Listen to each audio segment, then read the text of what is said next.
ನಮಸ್ಕಾರ. ಇವತ್ತಿನ ರಾಜಕೀಯ ಪರಿಸ್ಥಿತಿಯನ್ನ ನೋಡಿದರೆ ಎಲ್ಲೆಲ್ಲೂ ಬರೀ ಗದ್ದಲ ಗೊಂದಲ ಅಲ್ವಾ?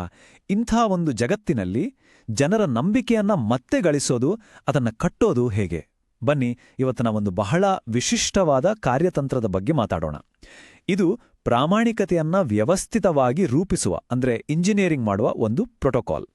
ಆದ್ರೆ ಬಹುಶಃ ಎಲ್ಲರ ಮನಸ್ಸಲ್ಲೂ ಮೂಡುವ ಒಂದು ದೊಡ್ಡ ಪ್ರಶ್ನೆ ಅಂದ್ರೆ, ಎಲ್ಲವನ್ನೂ ಅನುಮಾನದಿಂದಲೇ ನೋಡೋ ಈ ಕಾಲದಲ್ಲಿ ನಿಜವಾದ ಅಪ್ಪಟ ನಂಬಿಕೆಯನ್ನ ಕಟ್ಟೋದು ಸಾಧ್ಯನಾ? ಪ್ರತಿಯೊಂದು ಮಾತಿನ ಹಿಂದಿನ ಉದ್ದೇಶವನ್ನೇ ಪ್ರಶ್ನೆ ಮಾಡ್ತಾರಲ್ಲ, ಅಂಥದ್ರಲ್ಲಿ ಜನರ ಮನಸ್ಸನ್ನ ತಲುಪೋದು ಹೇಗೆ? ನೋಡಿ, ಇವತ್ತು ನಾವು ಎದುರಿಸ್ತಿರೋ ಅತಿ ದೊಡ್ಡ ಸವಾಲು ಅಂದ್ರೆ ಇದೆ: ರಾಜಕೀಯದಲ್ಲಿ ನಂಬಿಕೆಯ ಕೊರತೆ. ಇದೇ ಕಾರಣಕ್ಕೆ ನಾವು ಇಷ್ಟೋ ದಿನ ಬಳಸ್ಕೊಂಡು ಬಂದಿದ್ದ ಹಳೆ ಸಂವಹನ ರೀತಿಗಳೆಲ್ಲ ಈಗ ವಿಫಲ ಆಗ್ತಿವೆ. ಎಷ್ಟೇ ಮಾತಾಡಿದ್ರೂ ಆ ಮಾತುಗಳು ಜನರಿಗೆ ತಲುಪದೆ ಗಾಳಿಯಲ್ಲಿ ಕರಗಿ ಹೋಗ್ತಿವೆ. ಒಮ್ಮೆ ನಮ್ಮ ಸುತ್ತಮುತ್ತಲಿನ ರಾಜಕೀಯ ವಾತಾವರಣವನ್ನ ಗಮನಿಸಿ.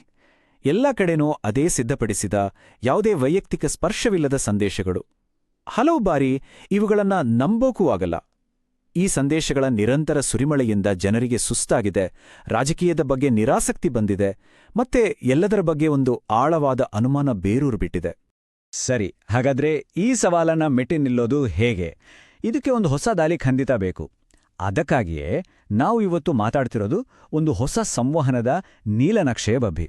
ಇದು ಕೇವಲ ಮಾತಿಲ್ಲ, ಬದಲಿಗೆ ದತ್ತಾಂಶವನ್ನ, ಅಂದ್ರೆ ಡೇಟಾವನ್ನ ಆಧಾರವಾಗಿಟ್ಕೊಂಡು ಜನರ ಜೊತೆ ಒಂದು ನಿಜವಾದ, ಪ್ರಾಮಾಣಿಕವಾದ ಸಂಬಂಧವನ್ನ ಕಟ್ಟಲಿಕ್ಕೆ ಅಂತಾನೆ ರೂಪಿಸಿರೋ ಒಂದು ಕಾರ್ಯವಿಧಾನ. ಹಾಗಾದರೆ ಏನಿದು ಬ್ಲೂಪ್ರಿಂಟ್ ಸ್ಟ್ರಾಟಜೀಸ್ ಪ್ರೋಟೋಕಾಲ್?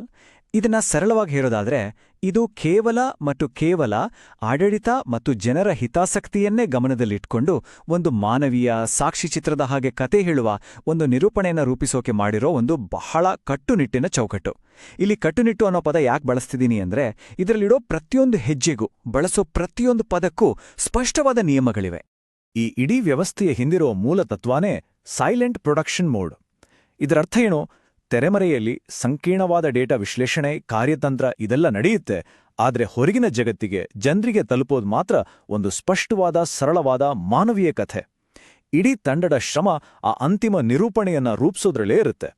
ನೋಡಿ, ಈ ವಿಧಾನ ಎಷ್ಟು ವ್ಯವಸ್ಥಿತವಾಗಿದೆ ಅಂತ. ಅಂತಿಮವಾಗಿ ಇದು ಒಂದು 19 ನಿಮಿಷದ ಸಾಕ್ಷಿ ಚಿತ್ರದ ತರಹದ ಕಥೆಯನ್ನ ಕಟ್ಟಿಕೊಡುತ್ತೆ.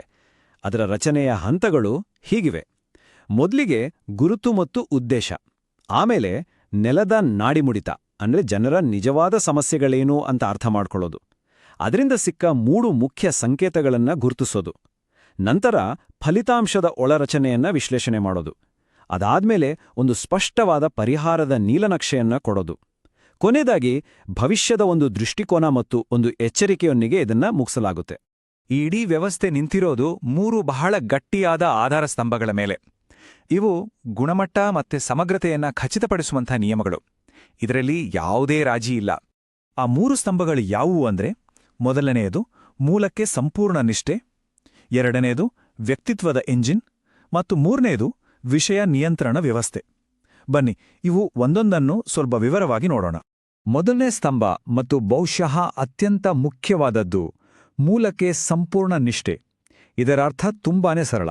ನಾವು ಹೇಳುವ ಪ್ರತಿಯೊಂದು ಮಾತು, ಕೊಡುವ ಪ್ರತಿಯೊಂದು ಸಂಖ್ಯೆ ಅದು ಮೂಲ ದಾಖಲೆಯಿಂದಲೇ ಬಂದಿರಬೇಕು. ಇಲ್ಲಿ ಸ್ವಂತ ಕಲ್ಪನೆ, ಊಹಾಪೋಹ ಅಥವಾ ಏನನ್ನೂ ಸೃಷ್ಟಿ ಮಾಡೋಕೆ ಒಂದು ಚೂರು ಅವಕಾಶ ಇಲ್ಲ. ಸತ್ಯ ಹೇಗಿದೆಯೋ ಹಾಗೆ ಮಾತ್ರ ಅದನ್ನ ಮಂಡಿಸಬೇಕು. ಎರಡನೆಯ ಸ್ತಂಭ ಪರ್ಸುನಾ ಎಂಜಿನ್, ಅಂದ್ರೆ ನಿರೂಪಣೆಗೆ ಒಂದು ವ್ಯಕ್ತಿತ್ವವನ್ನ ಕೊಡೋದು. ನಾವು ಹೇಗೆ ಮಾತಾಡಬೇಕು, ನಮ್ಮ ಧ್ವನಿ ಹೇಗಿರಬೇಕು, ನಿಲುವು ಏನಾಗಿರಬೇಕು ಅನ್ನೋದನ್ನ ಇದು ನಿರ್ಧರಿಸುತ್ತೆ. ಈ ಸ್ಲೈಡ್ ಮೇಲಿರೋ ಮಾತೇ ಅದರ ಸಾರಾಂಶ. ವ್ಯವಸ್ಥೆಗಳ ಮೇಲೆ ದಾಳಿ ಮಾಡಿ, ವ್ಯಕ್ತಿಗಳ ಮೇಲಲ್ಲ.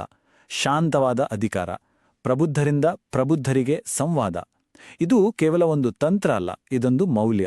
ನಮ್ಮ ಸಂವಿಧಾನ ಪ್ರತಿಯೊಬ್ಬ ವ್ಯಕ್ತಿಗೂ ಕೊಟ್ಟಿರುವ ಘನತೆಯನ್ನ ಗೌರವಿಸ್ತಾ ಜವಾಬ್ದಾರಿಯುತವಾಗಿ ಸಾರ್ವಜನಿಕ ಸಂವಾದ ನಡೆಸೋದು ಇದರ ಮುಖ್ಯ ಗುರಿ. ಮೂರನೇ ಸ್ತಂಭ ವಿಷಯ ನಿಯಂತ್ರಣ ವ್ಯವಸ್ಥೆ, ಅಂದ್ರೆ ಕಂಟೆಂಟ್ ಫೈರ್ವಾಲ್. ಈ ಟೇಬಲ್ ನೋಡಿದ್ರೆ ನಿಮಗೆ ಸ್ಪಷ್ಟವಾಗಿ ಗೊತ್ತಾಗುತ್ತೆ. ನಮ್ಮ ಸಂವಾದವನ್ನ ಜನರ ಬದುಕು ಮತ್ತೆ ಆಡಳಿತದ ಮೇಲೆ ಕೇಂದ್ರೀಕರಿಸೋಕೆ ಕೆಲವೊಂದು ಪದಗಳನ್ನು ಬಳಸೋದೇ ಇಲ್ಲ. ಜೀವನೋಪಾಯ, ಘನತೆ, ಡೇಟಾ, ಆಡಳಿತದಂತಹ ವಿಷಯಗಳ ಬಗ್ಗೆ ಮಾತಾಡಬೇಕು.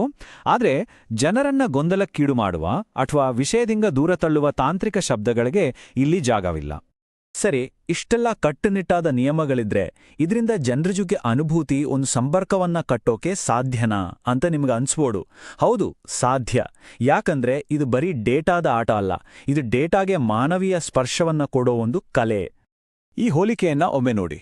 ಒಂದು ಕಡೆ ಸಾಮಾನ್ಯ ರಾಜಕೀಯ ಭಾಷಣ, ಅಬ್ಬರ, ವಿಭಜನೆ, ಬರೀ ಅಭಿಪ್ರಾಯಗಳ ಮೇಲೆ ನಿಂತಿರುತ್ತೆ.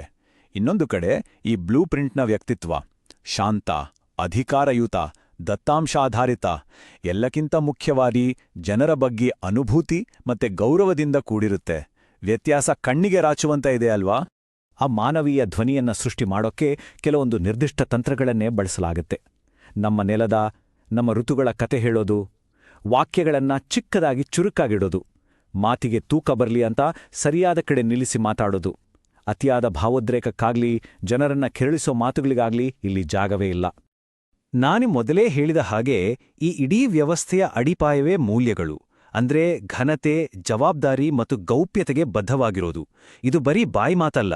ಭಾರತದ ದತ್ತಾಂಶ ಸಂರಕ್ಷಣಾ ಕಾನೂನುಗಳ ಪ್ರಕಾರ ಪ್ರತಿಯೊಬ್ಬ ವ್ಯಕ್ತಿಯ ಖಾಸಗಿತನ ಮತ್ತು ಅವರ ಒಪ್ಪಿಗೆಯನ್ನ ಗೌರವಿಸೋದು ನಮ್ಮೆಲ್ಲರ ನೈತಿಕ ಜವಾಬ್ದಾರಿ. ಇದು ಕಾನೂನು ಪಾಲನೆಗಿಂತಲೂ ಮಿಗಿಲಾದದ್ದು. ಹಾಗಾದ್ರೆ ಈ ಇಷ್ಟೆಲ್ಲ ಪ್ರಯತ್ನದ ಅಂತಿಮ ಗುರಿ ಏನು? ಕೇವಲ ಚೆನ್ನಾಗಿ ಮಾತಾಡೋದಲ್ಲ, ಬದಲಿಗೆ ಅಂಕಿಅಂಶಗಳನ್ನ, ದತ್ತಾಂಶವನ್ನ ಜನರ ಮನಸ್ಸಿಗೆ ನಾಟೋ ಕತೆಯಾಗಿ ಬದಲಾಯಿಸೋದು. ಆ ಮೂಲಕ ಆಡಳಿತ ಮತ್ತು ಜನರ ನಡುವೆ ಒಂದು ನಂಬಿಕೆಯ ಸೇತುವೆಯನ್ನ ಮತ್ತೆ ಕಟ್ಟೋದು. ಇಲ್ಲಿ ದೃಶ್ಯಗಳಿಗೂ ಅಷ್ಟೇ ಕಟ್ಟುನಿಟ್ಟಾದ ನಿಯಮ ಇದೆ. 100ಕ್ಕೆ 100 ಸುಸಂಬದ್ಧತೆ. ಅಂದ್ರೆ ಸ್ಕ್ರೀನ್ ಮೇಲೆ ಕಾಡೋ ಪ್ರತಿಯೊಂದು ಚಿತ್ರ ಕೂಡ ಆ ಕ್ಷಣದ ಮಾತಿಗೆ ನೇರವಾಗಿ ಸಂಬಂಧಪಟ್ಟಿರ್ಬೇಕು. ಯಾಕಂದ್ರೆ ಸಂಬಂಧವಿಲ್ಲದ ಚಿತ್ರಗಳು ಜನರ ಗಮನವನ್ನ ಬೇರೆಡೆಗೆ ಸೆಳೆಯುತ್ತೆ. ಸ್ಪಷ್ಟತೆ ಮತ್ತು ನಂಬಿಕೆಯನ್ನ ಕಟ್ಟೋಕೆ ಈ ದೃಶ್ಯ ಸುಸಂಬದ್ಧತೆ ಬಹಳ ಮುಖ್ಯ. ಕೊನೆಯದಾಗಿ ಒಂದು ಮುಖ್ಯವಾದ ವಿಷಯವನ್ನ ನಾವೆಲ್ಲ ನೆನಪಲ್ಲಿಟ್ಕೋಬೇಕು. ಈ ಪ್ರೋಟೋಕಾಲ್ನಿಂದ ಹೊರಬರೋ ಅಂತಿಮ ಉತ್ಪನ್ನ ಏನಿದೆ, ಅದು ಕೇವಲ ಒಂದು ಸಂದೇಶ ಅಲ್ಲ. ಅದು ದತ್ತಾಂಶವನ್ನ ಬಳಸಿ ಜನರ ನಂಬಿಕೆಯನ್ನ ಗಳಿಸೋಕೆ ರೂಪಿಸಿರೋ ಒಂದು ಮಾದರಿ. ಸಂಕೀರ್ಣವಾದ ಅಂಕಿಅಂಶಗಳನ್ನ ಜನರ ಬದುಕಿಗೆ ಹತ್ರವಾದ, ಅವರು ಅರ್ಥ ಮಾಡ್ಕೋಬಲ್ಲ ಒಂದು ಕತೆಯಾಗಿ ಹೇಳೋ ಒಂದು ವ್ಯವಸ್ಥೆ.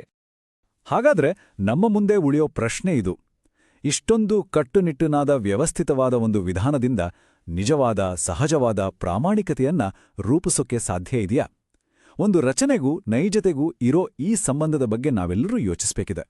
ನೀವು ಜನಕೇಂದ್ರಿತ ನಾಯಕರಾಗಲು ಮತ್ತು ನಿಮ್ಮ ಕ್ಷೇತ್ರವನ್ನು ಉನ್ನತೀಕರಿಸಲು ಬಯಸಿದ್ರೆ blueprintstrategies.ai ಅನ್ನು mgr@blueprintstrategies.ai ನಲ್ಲಿ ಸಂಪರ್ಕಿಸಿ ಅಥವಾ 0804204160 ಗೆ ಕರೆ ಮಾಡಿ. ರಾಜಕೀಯವನ್ನು ಮೀರಿದ ಉದ್ದೇಶ